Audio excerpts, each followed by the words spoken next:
everything about using any company's website now is just absolute garbage. Like, Yeah. it looks nice, but the actual And there were bad. a lot of bad experiences on the earlier internet. They were just uniquely bad each time. You know, Yeah, it was like that. It's like that company just did a bad job because they suck at design, as opposed to like the dark patterns of malicious design right now, which is like companies are good at design now and they hate you.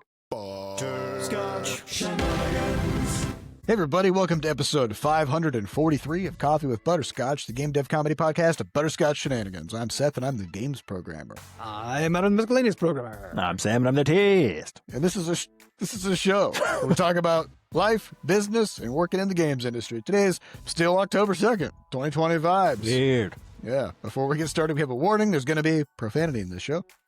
We'd also like to thank our recurring supporters over at moneygrab.bscotch.net. Thank you so much for your monthly donations to help keep the podcast going. And if you'd like to support the podcast in other ways, go over to YouTube and like and subscribe. Like, subscribe. Like, subscribe.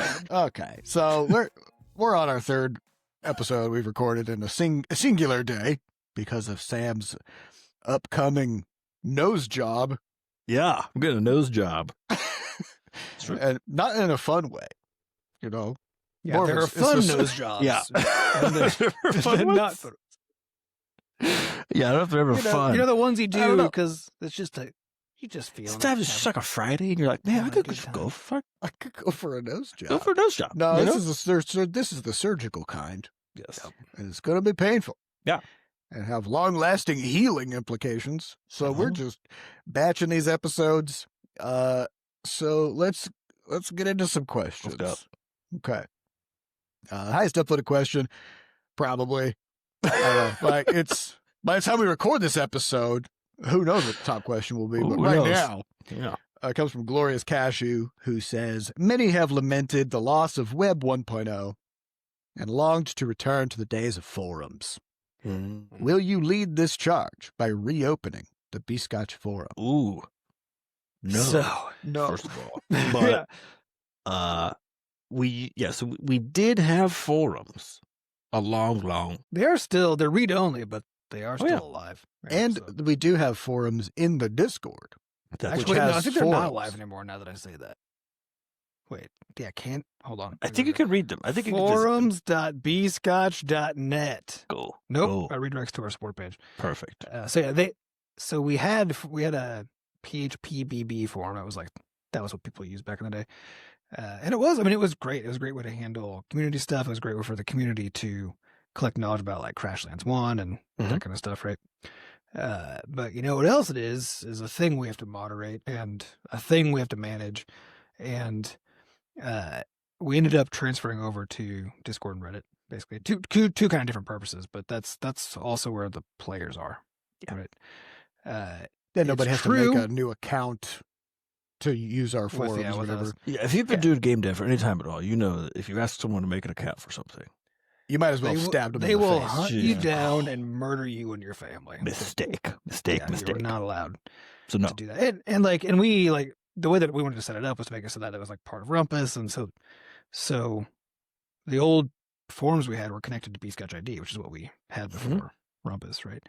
But to do that, I had to like set that up myself and figure out how to like make the authentication thing work, and because none of these things are built to make it so that you can just kind of plug your own stuff into them, and then just maintaining it just sucks, you know. But that, I think the main thing though is figuring out where players want to go, because they will not go to a thing that they don't want to, right? So practically speaking, I agree with the premise that forums conceptually great. It's great that they're just on the internet, so you can Google a thing, show up on the page. A well done forum that's not riddled with ads and bullshit. One of the best kinds of resources historically out there. I think today, because of LLMs, I don't think the moderation story of managing information has become a waking nightmare. And I think there's no going back. We're far beyond the days where you could be like, ooh, cool, I'm going to set up a website. It's going to have a form where people can put information in there and I can put it somewhere, like we are so far beyond those days, because the world of the internet is a bot an LLM riddled hellscape. And Well, and part of that you is just actually, can't- this is a consequence of people's unwillingness to make new accounts. Hear yeah, me because out. everything's centralized Oh, into God. Everything's handful of centralized. closed Mhm. ecosystems. Yep. Yeah, like Facebook was the first to realize, like, hey, what if we just like make an API and let people use Facebook login to log into whatever? That's Because true. there was a period of time where you could sign into like most websites using your Facebook account, and everybody loved it because like, finally, I don't need to make a new account with this website and that website. But you know what that meant you were doing is you were sending all of the information about everything you were doing Yep. in full 4K detail over to Facebook, right? And that trend just continues. Like the more you do with one account, just the more centralized everything becomes, and the more you kind of funnel all the power and wealth into whoever manages that account, right? So, you know, everything's done through Reddit. I kind of miss the days when it was like, you know what? I go to the forums for a game that I'm playing, and I use my account with that studio or whatever to communicate, and nobody else is privy to that. Like that's information that's, you know, it belongs to the studio or whoever, you know. But like Mark Zuckerberg has got nothing to do with it. Yep. So yeah, I mean it's Mark, you know. yeah, but the internet is a hyper speed centralizing machine.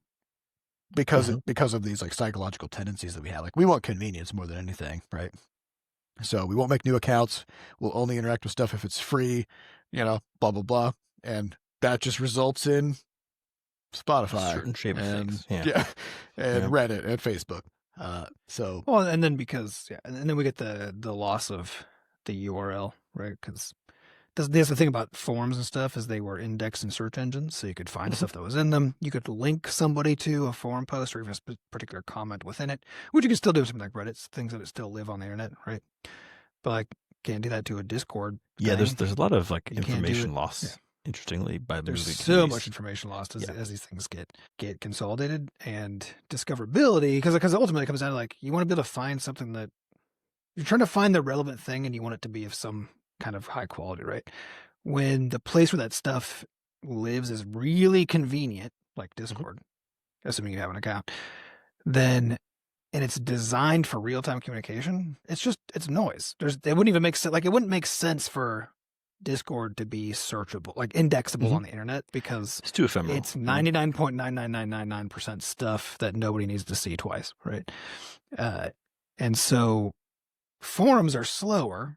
Like if you like, especially old school forums, right? Like you log into it, it takes a second to load, right? And then you go to some page and you make a post, and it's like you hit a post button, then you wait a few seconds, and then the whole thing refreshes, right? It's a slow, kind of shitty experience, but it makes it so that there isn't as much stuff there. So stuff is a little bit more considered. It's a little easier to curate and manage, and the value of it being indexed and searchable goes way up, because, and it's also all on topic. Because like if you go into any Discord, well, it's a huge grab bag of topics, and then within a topic, whether or not stuff stays on topic, right?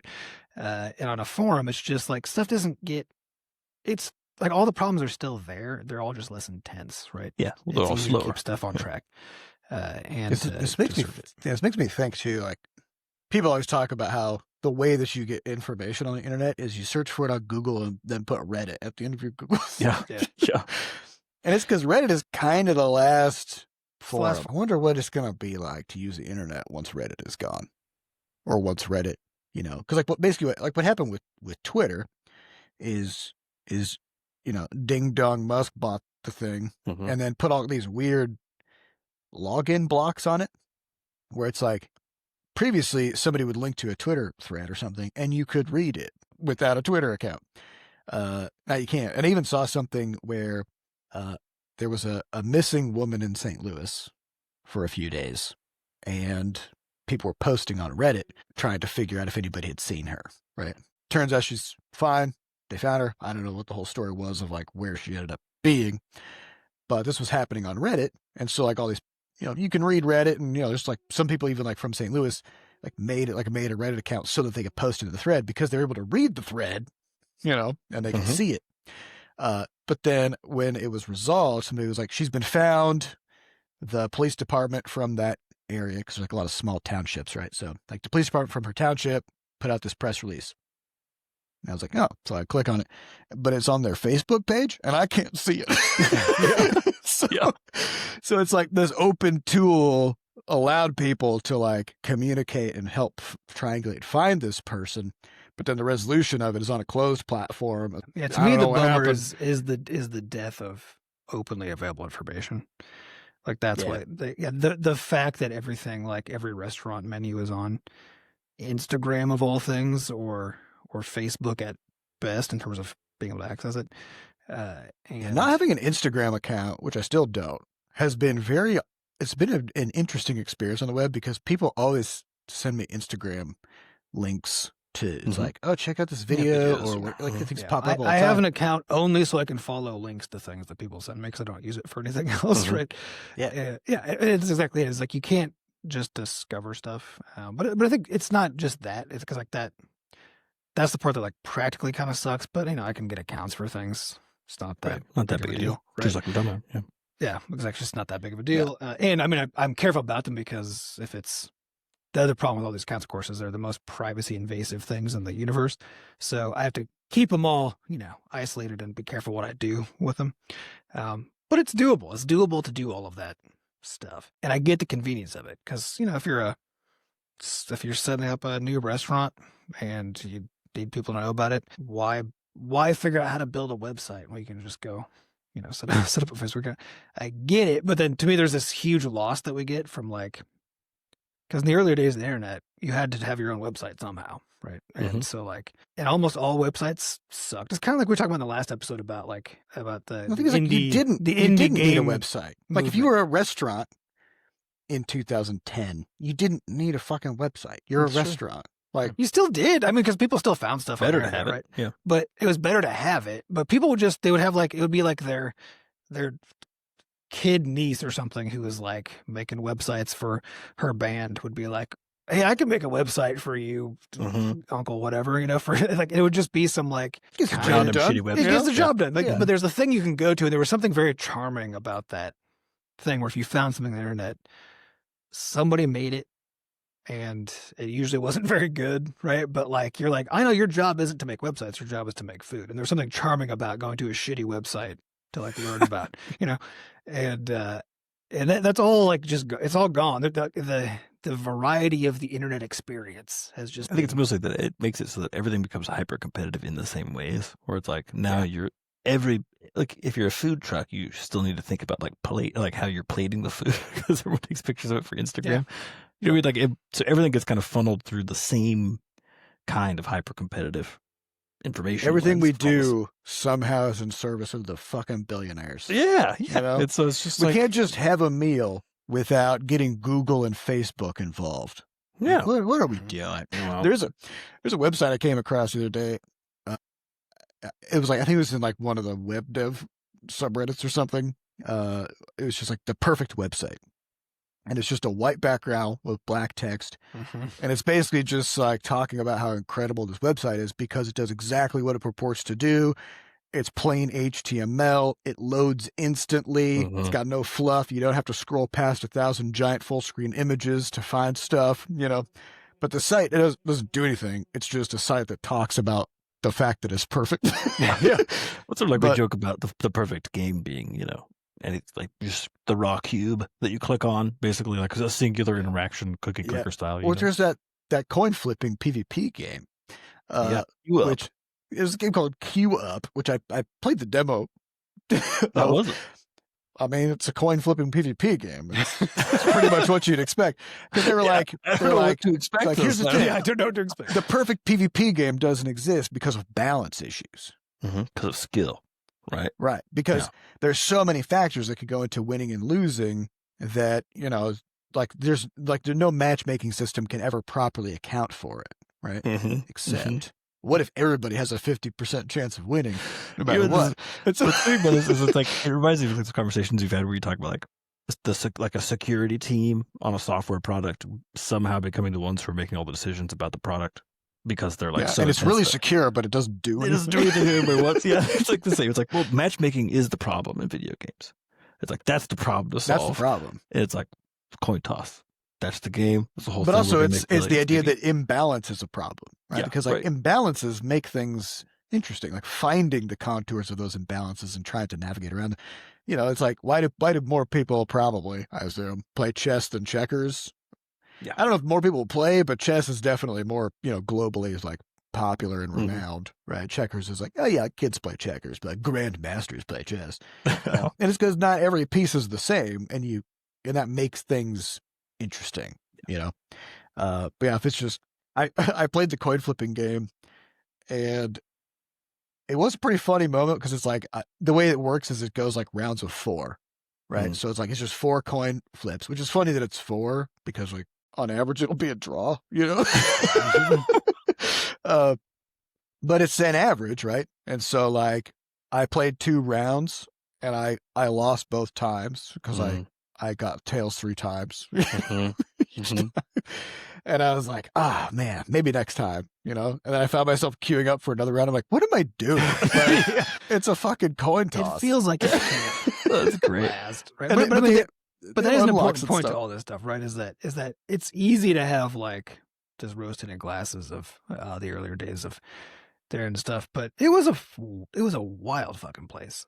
It was an insane place, and yeah, you didn't have full page ads taking up your view everywhere, but you had pop up banner ads, and you had various Pop-up kinds ads of were You said all sorts of weird shit. yeah, It there was was- all kinds of yeah, oh, malicious yeah. and weird shit going on. And in fact, because like the security picture of the internet was a lot worse, like on average, because browsers weren't as good. Like we hadn't solved as many problems that we've solved by now in browsers and stuff, right? So it was kind of a nightmarish thing to navigate, right? And most websites sucked. And because there weren't really good affordable, but kind of off the shelf solutions to things like, not only do I want a website, but I want it to be up to date. You know, I want to post updates to my pictures of my food or updates to my list of services or whatever. And you need to be able to handle things like customer support. Maybe you want people to be able to reach out to you, you know, in that system. Mhm. All that had to be handled fully bespoke by everybody or through really expensive means, right? I would So- argue that most websites aesthetically sucked, but nowadays I think most websites experientially suck. Yeah, no, that's true. You know, I would like agree with that. they go through design by committee, and then you've got like AI chatbots popping up like, hey, can I not help you with anything? Because I'm not a person and I don't know shit about anything, right? And then like when you go to cancel your account, they bury it in a tiny, like hard to read font off in the corner, Mhm. and they force you to fill out a survey before they let you do it. You're like, everything about using any company's website now is just absolute garbage. You're like, Yeah. it looks nice, but the actual There experience were is bad. a lot of bad experiences on the earlier internet. They were just uniquely bad each time. You know, Yeah, there it was like there that. a- It's like that company just did a bad job because they Yeah. suck at design, as opposed to like the dark patterns of malicious design we have now, which is like That are companies are widespread. good at design now and they hate you. You know, well, and that's the thing too, is like we've had decades of practice with malicious design and dark patterns, right? And Yeah. so now you see that everywhere you go. And the tech of the web has gotten really good, and the better a technology gets, the easier it is to do horrible stuff also of various kinds. Certain things become more difficult. It's harder to do a lot of kinds of like security vulnerability stuff than it used to be. But the sheer variety of things you can do, though, has made it so that there are just new ways of doing stuff, ever more new ways of doing stuff. So yeah, I don't know. To me, the perfect like time of my own experience on the internet was basically in 2010 or Mhm. 2000. No, probably like 2008. It's like Yeah. people had gotten good at building websites. We were past the very early phase where like websites just Genuinely couldn't terrible really function. You know, and hideous. Yeah. we were getting into this like really interesting web app phase, but weren't quite there yet. So things weren't just like always a web app. You know? if you needed to buy And- something, sometimes you still went somewhere to do that, but Yep. not Mhm. always. But things hadn't, but also things hadn't been centralized into the mega social media machines. So you were still having a huge variety of unique experiences so that something like Stumble Upon could exist. And there was a culture of people building personal websites and remember like Blogger used to be like a career, right? That used to be like a thing that a person did as their job. There was a right? blogosphere. There was a blogosphere. Right? There was a whole. I guess now there's thing. Substack. You know. Yeah, the real influencers now, like the transition to like more multimedia. Yeah, but interestingly, like that's Substack is one thing, right? Yeah. Whereas like blogging was something you just did on whatever. Like sometimes you had It's your on own your personal website. blog. Sometimes you used the Blogger like Google product or WordPress.com or like there were a whole bunch of these that all gave you a different experience. And people were all over, and none of them were like closed. You know, like so you would choose whichever one you wanted. You'd start building your blog there, and you got to customize like often to things detriment, right? I feel like the MySpace days where you could just do whatever the fuck you wanted on your page, and it just people did, you know, or blast a Green Day when someone shows up, And now you're lucky if someone's like, "Ooh, you can choose between these 5 profile colors or whatever," right? And again, this is all there are good reasons for this stuff too, right? Yeah, it's not really lamenting it so much as just recognizing like what the different vibe. Well, there was a freedom to it, and like freedom has costs. Yeah, you know, it has high costs. So this kind of, I guess, a good segue into the Steam malware question. Okay, because there was some game delivered malware through Steam and fucked up some kind of like cancer charity fundraising thing, stole a bunch of, I think, crypto or something from it. I think it was actually from a cancer like a guy who was dealing with cancer who was doing a stream. Played this game and it stole his crypto. It was like $30,000 of crypto. So obviously that's bad.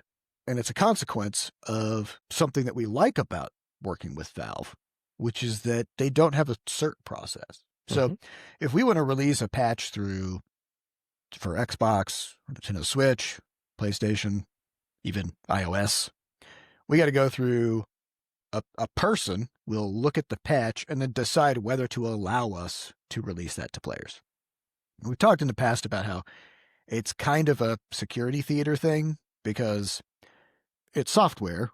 And because I was going to argue this isn't a consequence of the absence of cert on Steam because you can't. You could do this kind of anywhere. And like we had talked in the past about how Epic did this by they had a switch in, I think it was in Fortnite, where they hid aspects of the game to get through Apple's approval, and then they turned those things on via a server communication switch after the fact. Because again, it's software, and you're not sending the source code to Apple, and even if you did, would they have the resources to parse it? Yeah, like, absolutely they don't, not. right? So everything is built on trust, and Valve just kind of takes it to the extreme, which is they're just like, yeah, it's just pure trust. If you want to deploy a patch to your players, you upload it to Steam, and you can just immediately send it off. I don't know what kinds of like automated checks they have behind the scenes to try to figure out if it's malware or a They're virus. probably doing or whatever. some detection but the thing about malware is like, unless you're using malware that already exists and somebody has caught, and then plugged in a discovery mechanism to find it. Yeah. Right. And that, like, so this is how antivirus works. It basically does exactly that. So, and the reason that antivirus software is helpful is because it's essentially dealing with a huge database of signatures of kinds of things that are bad so that I can scan stuff to look for those signatures. That's also why if your antivirus is out of date by even like a day, it's like, do it, update it now. Yeah. That's why you got to keep it up to date, because it's not a magic system that can somehow guess that a thing is malware, right? People have to have discovered somehow, usually by being infected by it, right? That something is malware, and then go through a long, slow process of somehow informing entities that can detect. It's matching against known threats, you know. So my bet is that Steam is doing a bunch of stuff, probably related to scanning all of the binary files and stuff that come into their system to look for known threats, right? But unknown emphasis threats, on the known. Yes, it's on the known. And unknown threats the known things are like what's more accessible to people, and so they're probably doing a best possible job already, and probably keeping out a lot of stuff in all likelihood, right? But there's no way to keep stuff from squeaking through. And especially like these days, it's all stealing crypto. That's I thought crypto was secure, Adam. I thought that was the whole point. Yeah, it's all crypto. Just thievery. user error, probably. But that also means that, fine. like, It's just- but that's a new domain too of because who's paying attention to like malware that steals crypto, right? Because there are a lot of people who have a lot of money in crypto, so there's a lot of incentive for somebody to be doing it. But the stuff that most people care about is keeping their banking information safe and other kinds of stuff, right? And so that's where resources that your average person is paying for are going into those things. And your crypto's not FDIC insured, it's just if somebody robbed your bank account, you actually have insurance for that through the FDIC, right? You don't have that with crypto. So again, I don't know, the whole thing's insane, but like what that means though is like with a system like what Valve has, which is like developers can just upload a patch and send it. Or if you got MySpace, you just put whatever HTML you want on there and send it, right? It allows for a lot of free expression and a lot of like cool things and fast turnarounds and rapid iteration and weird stuff. But also there's a dark side to it, which is like every now and then a bad actor is going to slip through and you have to figure out whether that's worth the cost, I think. But it's not just a trade that way either too, right? Because it's like, what is the dark side of the entity that's policing you, right? And if it's something like Facebook, it's like, oh, well, they destroy democracies around the world, right? So like your trade-off is you might not have a shitty MySpace page. So that's good. But also democracy is gone. I think it's worth it. I don't know if it's a fair trade. I almost downloaded a virus on MySpace once and I was like, never again. I don't even care if the whole world collapses. Burn it all I don't down. want I don't want again. this. So I don't know, like forums are great. I think you're right. Yeah, the internet was pretty fucking wild back in like 2008. It was a pretty cool time. Now it's all just like three companies, and just kind of, yeah. It's fun when it's just the Wild West, but not right now. It's the Wild West, but in like the most evil way possible, because it's like you're saying, it's a handful of mega companies who are doing the grossest things with the data and with the money they have. But then because it's all algorithmically driven it's all algorithmically driven entertainment within themselves, and so then all it is like a cesspool of just the worst stuff. And you can find good stuff in there, just like on the internet.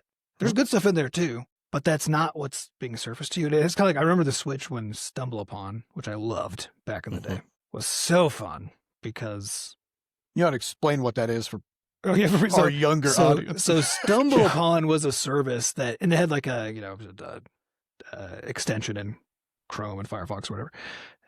So you could just hit the button, Stumble Upon, and it would stumble upon some random website, right? And so people who are using Stumble Upon would then, if they're on a website that they're into, they would add it to Stumble Upon and add some tags, add some information about it, so it all becomes kind of like. You can say, oh, I'm interested in this kind of stuff, and then Stumble Upon. Here's a random website about that kind of stuff, right?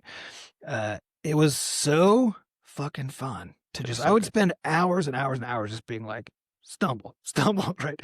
Just seeing what weird, and every experience was distinct. You'd be like, oh, this is Kevin's website about Cheetos. Kevin fucking loves Cheetos, and he just made a whole website about it. It has some similarities to stuff like TikTok or the YouTube Shorts, right? In a sense where it's like you don't know exactly, you're just like next, and you get something. I think the difference is the sheer variety of it was just way more intense, right? And it wasn't really an eye for quality or anything. It was just like just random. No, but in the earlier in the early days of it though, because it was community driven, so people wanted to put stuff that they thought other people should see in there, right?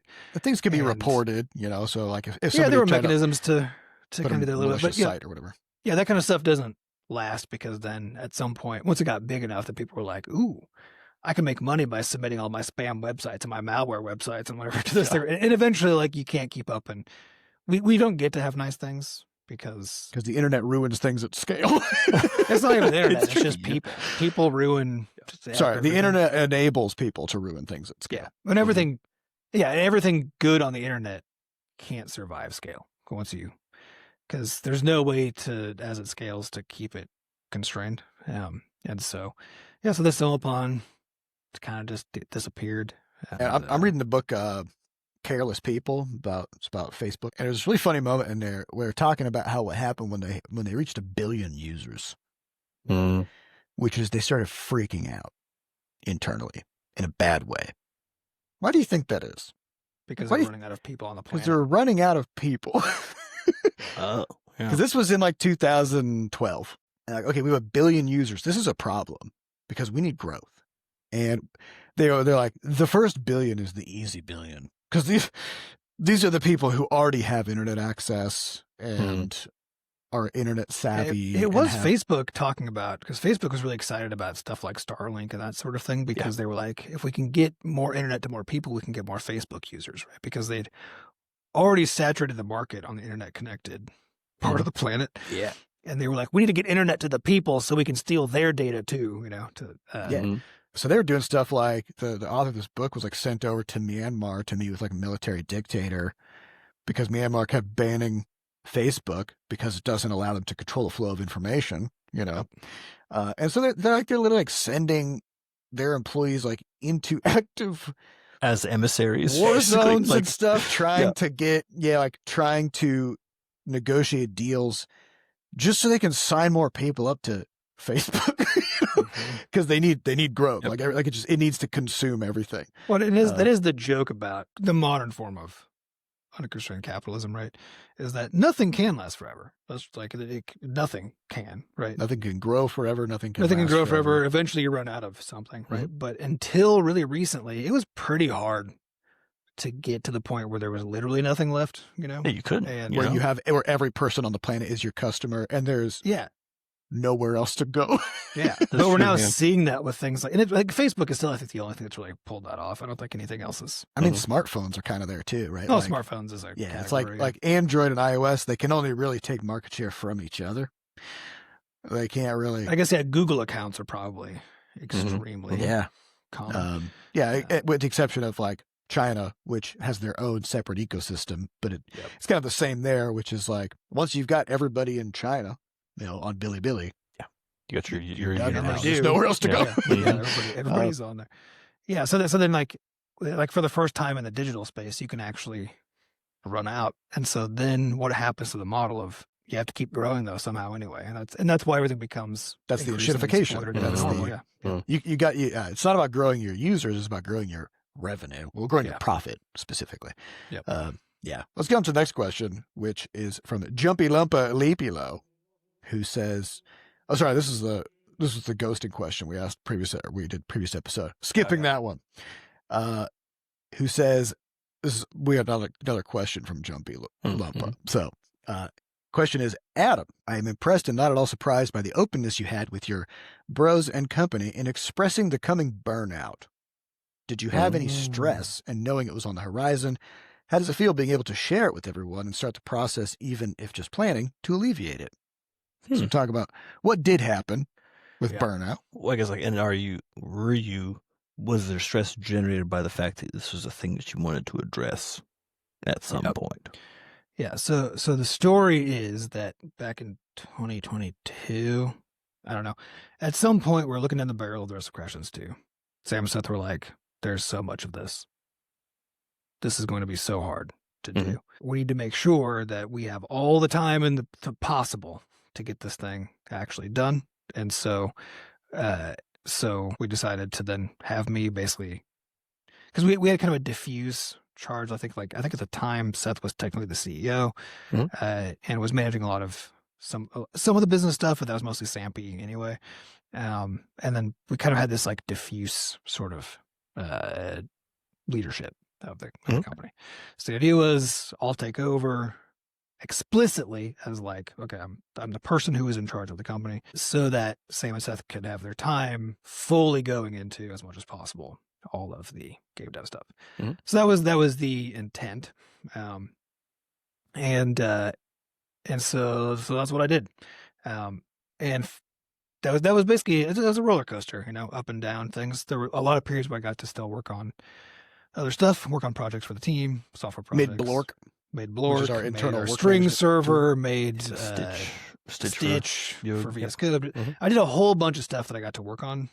It was just always with the background of like doing one-on-ones with the team, doing all the negotiations with third-party business things, trying to keep an eye on our production schedule, trying to figure out what's going on with localization, basically like doing a million things that were not.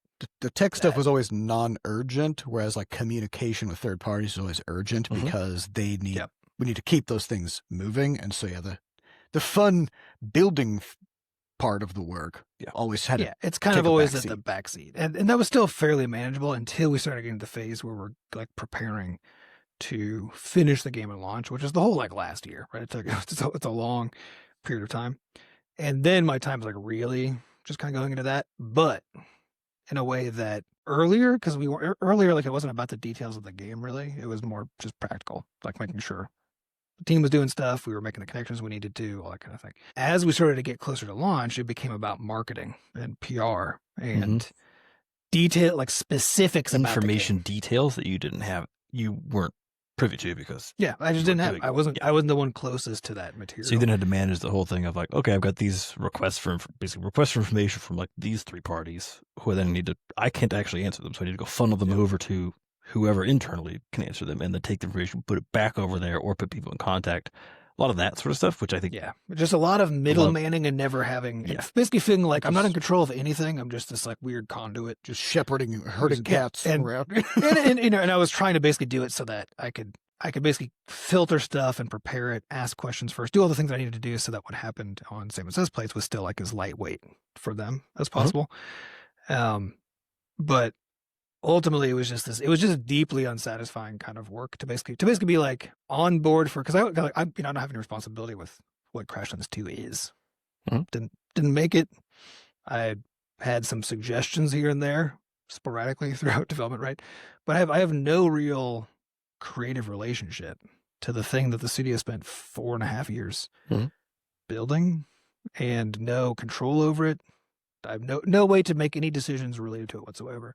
It's being a manager, it's just so I was basically like this weird passenger where I'm like, and it was fairly tolerable when my day-to-day wasn't like, how do we sell this game now, right? I think when you're building the tools and stuff, we never heard anything about any of this, right? Because the reality is like, as much as it was still a little stressful because of the background stuff, but it was very manageable when I had the other stuff. Because you're still like doing the work of enabling the product to exist, right? The case of like creating Stitch or art pipeline stuff. There's a lot of that.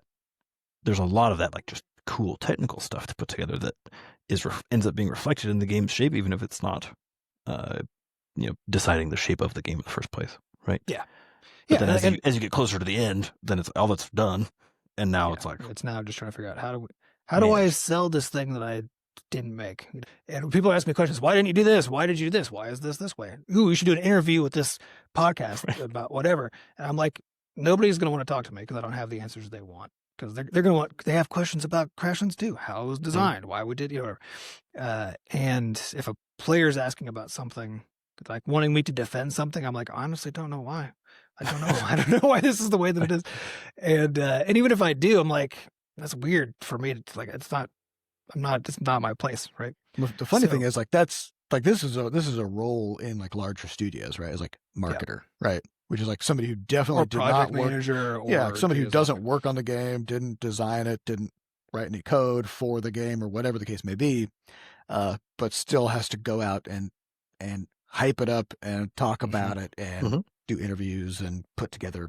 Yeah, so which will be challenging for those people too, but hopefully they at least are into it, because like if you're into it, if it's a job, it's still challenging, like very challenging. Yeah, but that's never been your particular favorite space to be in. You know what I mean? So it's like it's not. Yeah, so it's just a long slog of that. But I guess Adam's a technician. Like you're a builder. Like you like to just solve problems and make things. Which is I think true of all of us really. And so it's a tough role to land in, especially when you're that far from the material. So then as that year like wrapped up, then as we're hitting the launch window, I think part of the question is basically, was it a trepidation about knowing that you wanted something to be different and being able to bring that over to the rest of the team and be like, could we do something different because I'm dying? Yeah, it was one of those like something had to change, and I knew that was true. But it was in addition to that, though, I just also firmly believed that made sense for me to do that given the scope of what we were doing with Crashlands 2. Yeah. But it also didn't make sense for us to do something like that again, at least not for a while. And we needed to be doing smaller stuff. And so the constraint that made that like make sense was gone anyway. Mhm. And so, and I Yeah, firmly believe it was a that particular it was in, window. It wasn't like a permanent role we were shepherding you into. Yeah. And so I firmly believe there was the best interest of the studio for, and especially having had that experience of being like so removed from the project, but then being responsible for it in this like kind of administrative high level way. Like a true CEO, you know? Yeah, I was like, this isn't good for the team or the project to have that separation. Actually, like it was potentially the better of the two alternatives given the scale of the project that we took on. But we should not be doing that again for either project scale or having that separation. And by not doing that project scale, now we can remove that separation and have Sam and Seth, since they're making the game, they're deciding what to make. They have reasons for doing those things, right? And again, like I'm involved with it here and there, but ultimately they're going to decide stuff, you know. So like when that happens, they'll know why. They'll be able to articulate it. Sam can make art when he needs it. He's got access to all the art that already exists for marketing purposes, right? Like they're the people who should be doing it, and all the stuff should just be more integrated than it was with Crashlands 2. Because Crashlands 2 was like, we made the game, then we tried to sell it. And we're trying to move into a phase where we're making the game and trying to market it and sell it at the same time. And the only way for that to be practical is if it's the same people doing it, right? So to me, it wasn't no challenges, but they're oh yeah, it has huge challenges. There's a certain kind of challenge that's not the same conduit issue, right? So it is just very hard to be in a position where you're responsible for information about, managing timelines on, or even responsible for the success of certain projects, right? But you yourself cannot do anything to move them, right? Yeah. You manage the movement, you orchestrate, but you cannot do the thing, right? Yeah. And the people who ultimately can are the people whose time I'm trying to save to have them not do it. You know, so that's the part where it was like, okay, we could. To me, it made basically the two things happen at once. Where one is I was like, I cannot do this anymore. I'm having a bad time, and also it doesn't make sense anyway. So I was a little worried about with the possibility of like, what if we're like, oh no, we need you to still do it? Yeah, what if we can't align there? Because that was going to be a problem if that turned out to be the case, because I'm not sure. Because like I literally couldn't do it anymore. And if Sam and Seth were like, well, we don't want to do any of the stuff either, then it's like, okay, what's an alternative, right? And I think part of it though is like with the way we've always structured, like the reality is that basically this like CEO stuff, right, which is more about orchestration of movement within the company for all the projects, and then everything from like biz dev negotiations, product development of the actual games, back end like tech infrastructure, and then marketing stuff. All of those really high level chunks in terms of like who's in charge at any given point. We've always been pretty clear and pretty freeform about basically whatever the particular situation demands right now, and whoever best fits given that. Yeah. Then it's not usually been a problem, I think, in the past. We've kind of demonstrated that amongst ourselves, that like if I need to take point on something for a while, that's fine. Well, I think a lot of that is because historically, like I didn't take point on most of that stuff. Yeah, I think you're largely doing more on the technical stuff, right? Yeah, I'm doing technical stuff. I'm doing some number crunching. I'm a behind the scenes person to figure out. That's true. It's largely been Seth and I bouncing back and forth. Yeah, and so and you guys also like would get tired of it as you were doing stuff, but the stuff that you were taking point on was usually fairly constrained, because it'd be like, ooh, we got to do this negotiation. Oh, we got to do. But it would still be exhausting to you guys because your focus is like making the game. Yeah, you still got to make the game. Yeah. And so I think we've all had this constant challenge of how do we do the other stuff that has to happen and the thing we actually want to be doing. And I think for me, it was this sustained period of doing stuff I didn't want to be doing, but also in service of a thing. My honest reality is I don't care that much about video games, right? You just like solving interesting problems. I like solving interesting problems, and I like working with my brothers in this environment. And so I joined the team literally to help out and hang out. Right, that was why. This is why you're the tools and web developer. Yeah, because that's my domain, right? And so once I got moved to the space of like, hey, you got to figure out how to like sell this game and all this other stuff. It was basically as far removed from my skill set and what I'm into. Because the thing too is like if you're outside of your skill set but you're into it, It's fine. That's It could usually be yeah, pretty you fun. figure it out. Yep. That's where passion comes into play, right?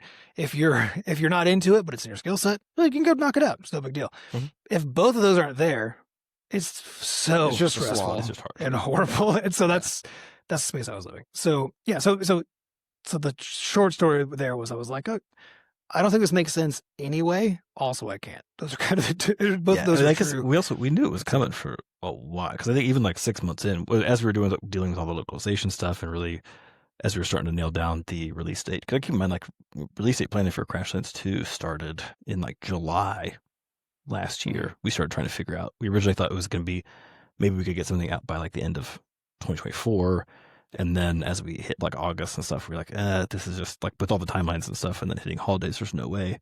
And as Then we we're kept looking at looking, January, and then eventually we punted it into yeah. And so it was like, with all that planning, I recall after we finished the Husk, which was around July or so, and we were able to start doing some other planning stuff because we could then see the end. It was like much more of a burn down list at that point.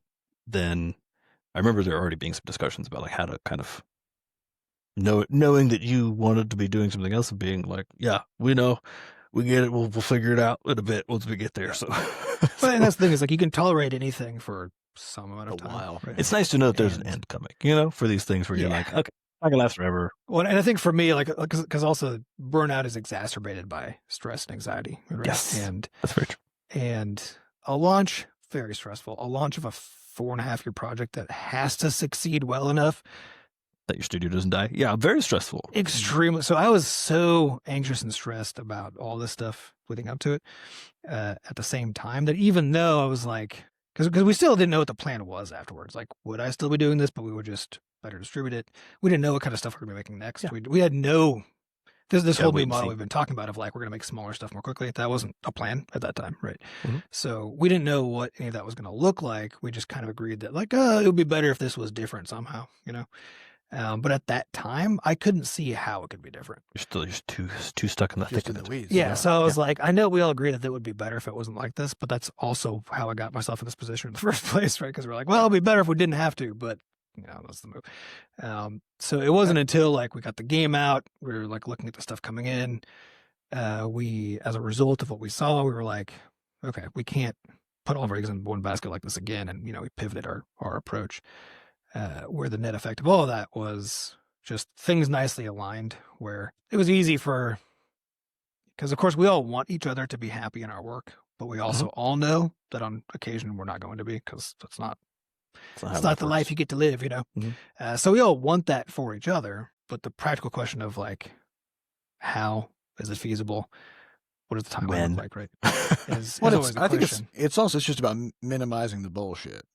Like every job is going to have some peripheral nonsense that you got to kind of deal with. You don't want that to be the whole job, Yeah. And if it is, then you gotta make a change. So I think what's kind of interesting about the burnout thing too is like, I think in a way we're all feeling it. Yeah. Oh, Just because 100%. like working on a project. It's a high stress project. 4.5 years, dude.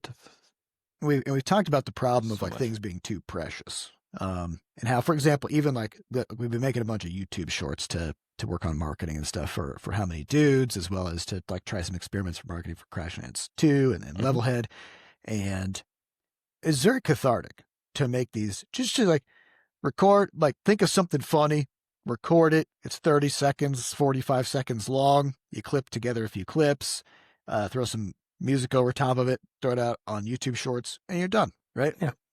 And compare that to making a trailer and the number of people that get involved. We have even like for Crashlands 2, because most of our audience is in China, like we'll make trailers for the updates, and then we have to go through the localization pipeline. We get the game translated. We vet that. We pull that down. We recapture footage. I say we, I mean Jordan.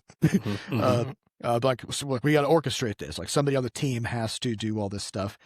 Recut a Chinese version of the trailer. We got to get subtitles. We got to get that translated. There's like 20 people involved in the process. And it's just a fucking project. Like every single thing in getting this game put together, every little tiny piece of something that you see a slug bun, you see a tree, like every single thing in this game is like a body of work that took tons of people to figure out and get hooked in. And man, like you do that for 4.5 years, and it's just like, can we just fucking not? Easy goals. I think, and it's one thing if it pays off in like some like massive way, right? I think it's Crashlands 2. It has been successful, right? I think that's an important sort of. But it didn't fundamentally change what's going on, right? Yeah, that was always, of course, that's always the hope when you're betting as big as we did on a game like that. Which is everything is judged on its outcomes. I mean, had the original Crashlands been 5 or 10 times as successful as it was, we wouldn't have had to worry about the marketing so hard on Crashlands. So we wouldn't have had to track down business deals. We would have been in a Silk Song situation where it's just like, just fucking make a good game and put it out, and the people are waiting. Which is not the situation that we were in. And I even like stumbled across a thread in the iOS gaming subreddit a while back where people are like, this was, I think, in probably July or something that this thread was put together. Because somebody was like, hey, I didn't know Crashlands 2 was out. Is it good? And then it started this big conversation about like, I don't know why Butterscotch doesn't market their games, And I'm like, what the fuck, man? Like, we did everything. We did everything we could do. Yeah, we reached out to thousands of It's not streamers, just we YouTubers. YouTube ads. We got literally we did millions YouTube ads, of views millions of views. We got trailers. We got gaming we got show. full featuring. We got featuring on the stores, right? Like, it was there. We pulled every fucking lever we have, Well, there's and more like, and it's a lot of things, and because of the past successes of our games and our access to platforms and stuff, right? The level of visibility we got was just much, much higher than any indie game can expect to get. And still, almost nobody knows. Nobody saw it. Right? Nobody knows the game. I see that comment so frequently. Yeah, Just why doesn't I didn't know this was out? The main way in it is just like, I didn't know this game was out, and I'm like, we did. I don't know what else we could. I mean, I get it, because like most people don't know about most games. Yeah, that's the reality, right? If 10 million people know about your game, almost nobody knows about your game because there's billions of people, right? It's but this part of why it's so stupid though, right? Too, because it's like, or part of why platforms are so frustrating, right? Because so many people know about Crashlands from mobile. Who knows Crashlands 2 came out? Apple and Google, right? What they also know is who has played Crashlands 1. What they could have done is literally fucking emailed everybody, right? Like, hey, a sequel to this game that you played a lot of just came out. Maybe that's something you're into. They don't let us do that. They don't do it. Yeah, we can't do it. They won't do it. And so it's this frustration of visibility is just so high, and it's just the frustration is at its core that it doesn't have to be this way. And always. Well, so like after the Crashlands 2 launch, as we were working through the Crashlands 2 updates and kind of like putting a bow on the whole thing, and we started getting into those conversations about the changes to make inside the studio. So part of it was like Sam and I needed a change on the game side. Adam needed a change on what he was doing. And so I think in all cases now, like everybody's moving in a direction that we're all very excited about, because like what Adam's working on is LudoKit, which is all the tools and tech and wild shit and all the problems we run into and all the frustrations we've had with dealing with all the stuff we just talked about. We've had to figure those things out and manage them. How do you put together your achievements? How do you translate your game? How do you manage your marketing? Just like all this stuff. How do you even just know what pages what to of your do stores to go to do stuff to get your game out? And so LudoKit is the product that we're putting together, or it's a service, I guess.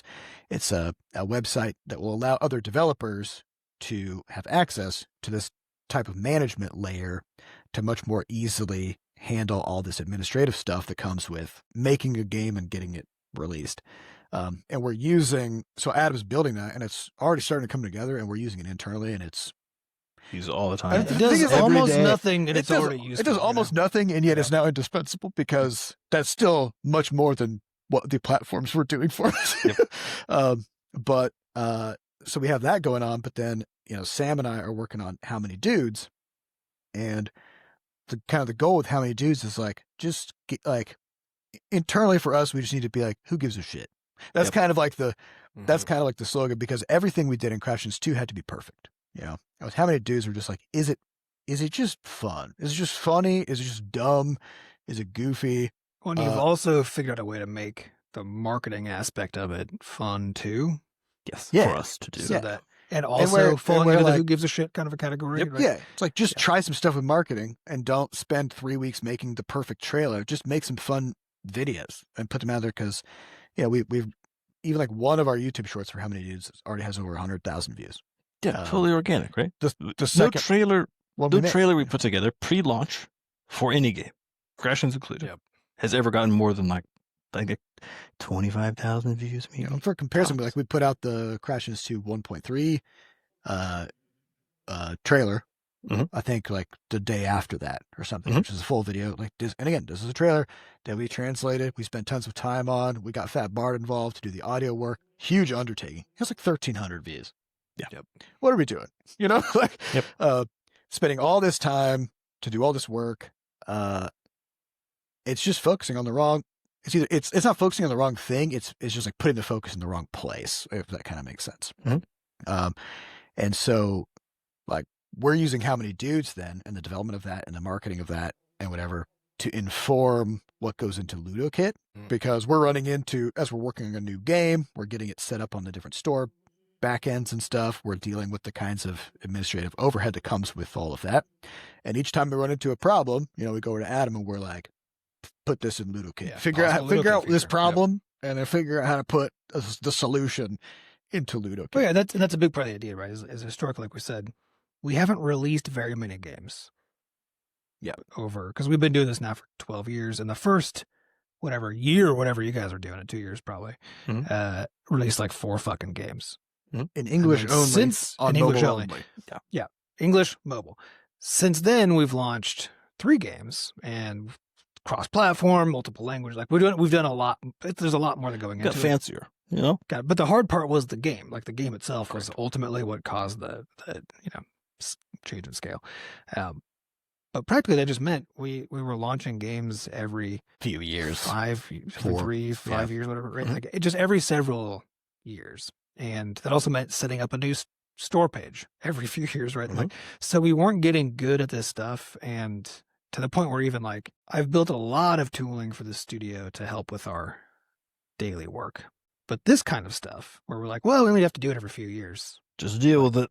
Just deal with it, right? Yep. But if we're going to try to start making games more frequently, then that sucks more and more, right?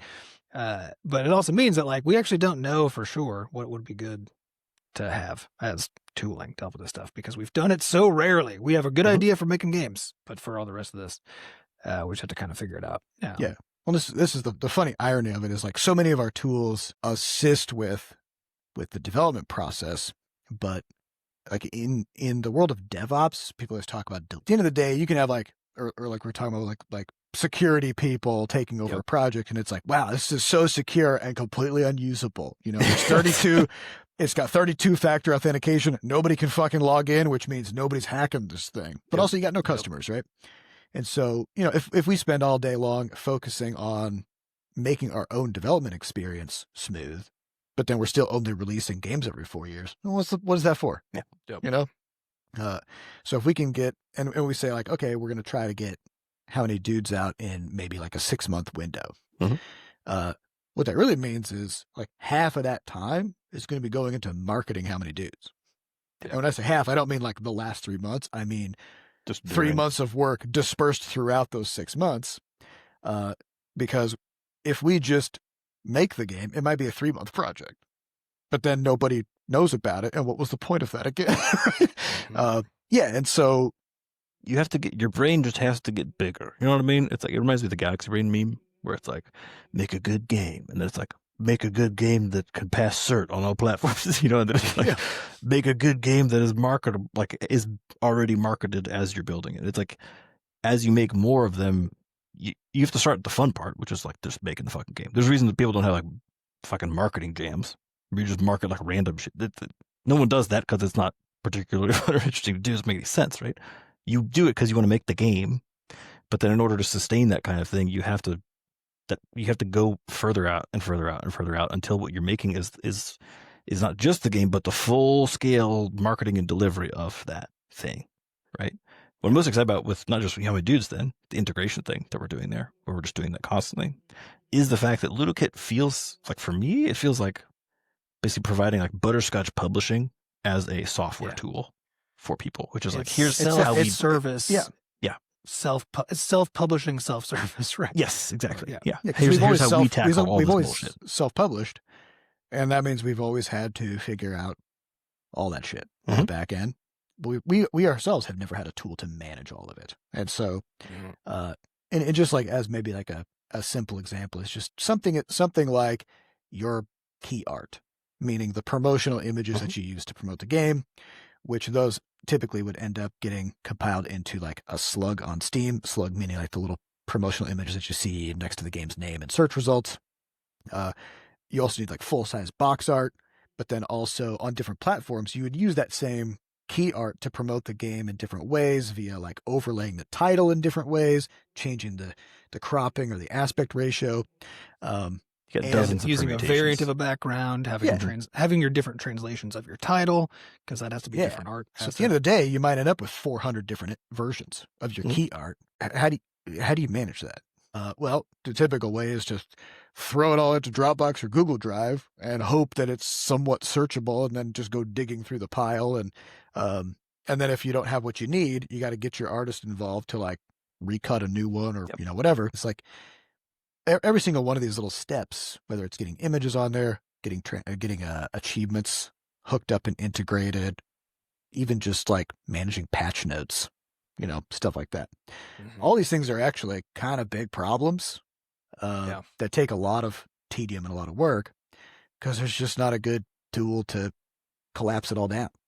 Well, and even when there are tools, you always have to know so much. Because to me, the translation is the one that's like is such an obvious win, because dealing with localizing stuff is hard for a bunch of reasons. None of those things specifically are hard. It's that if you don't know about them, they're impossible.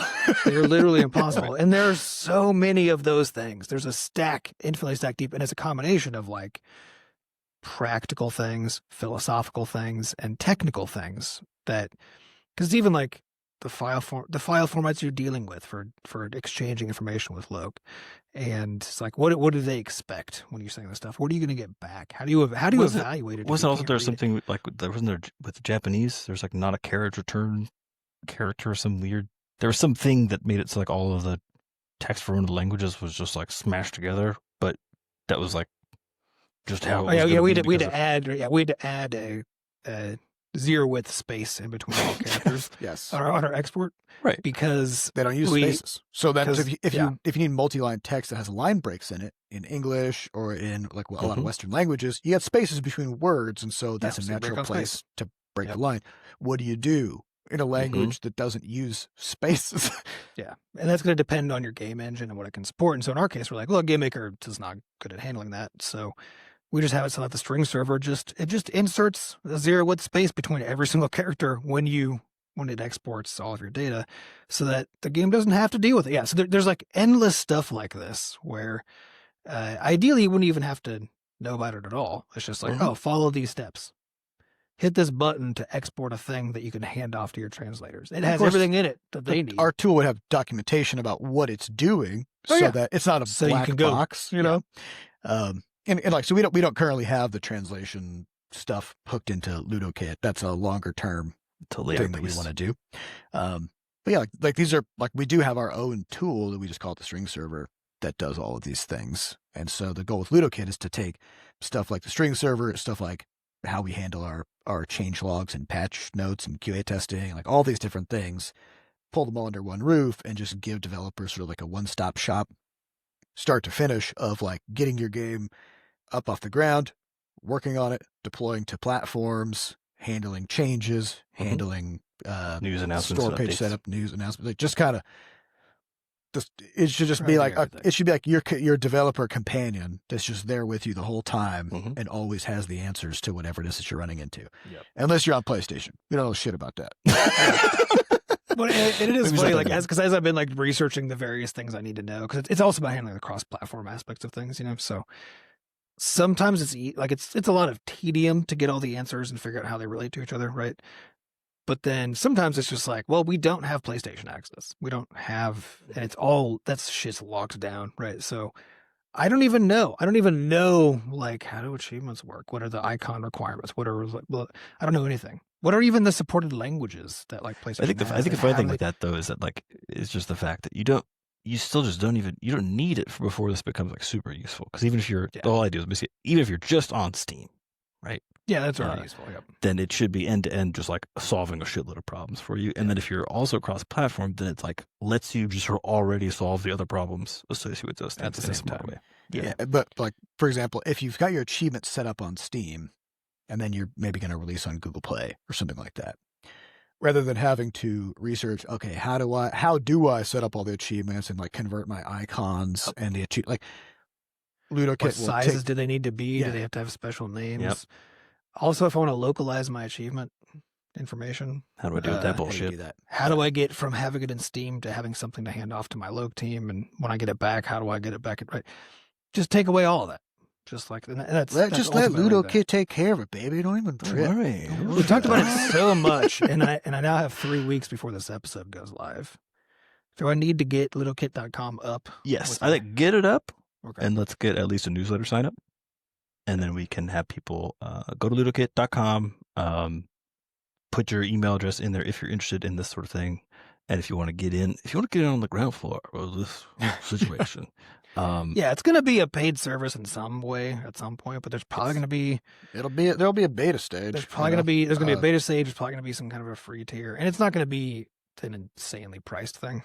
Because we know that like the people using it are probably going to be people like us, or people like who we were when we were getting started, which is like we got $10 in a dream, and so like we know that we can't like charge $100 a month per seat or some wild shit like that. Not so for yeah, basic we'll nonsense. try to figure out. It'll But be at this point we're it'll still be just fair. getting it sort of built. Yeah. So it won't be accessible to anybody else but Go we sign want up. to make sure that you can sign up so you can say, hey, I want to know when it's like when it goes into a beta test or when it's just available or whatever. So sounds like I got to get that up. Do it. You committed. You got time. I'm committed to it. Yeah, locked in. All right, well, we'll have to wrap the episode there because we are out of time. Yep. We'd like to thank our producers, Fat Bard and Sampa DaCosta, for putting the podcast together. And thanks to our community moderators who keep our Discord running. To get more involved in the Butterscotch community, just go to podcast.bscotch.net, where we have links to the Discord, a way for you to donate to support the podcast, and links to the archives. And as Adam mentioned, head over to ludokit.com if you're interested if you're a developer who's looking for a nice one-stop shop to manage all your administrative bullshit with getting a game launched. When we will shoot out emails when we go into beta with this thing and with just updates about its progress and features, and we can potentially use it for feedback, all kinds of stuff. So definitely head over there and check that out. And otherwise, head over to Google Play, App Store, Steam, pick up all of our games, and give them some good reviews. We'd appreciate it. It goes a long way. So thank you all for listening, and we'll see you next week. Goodbye. Bye.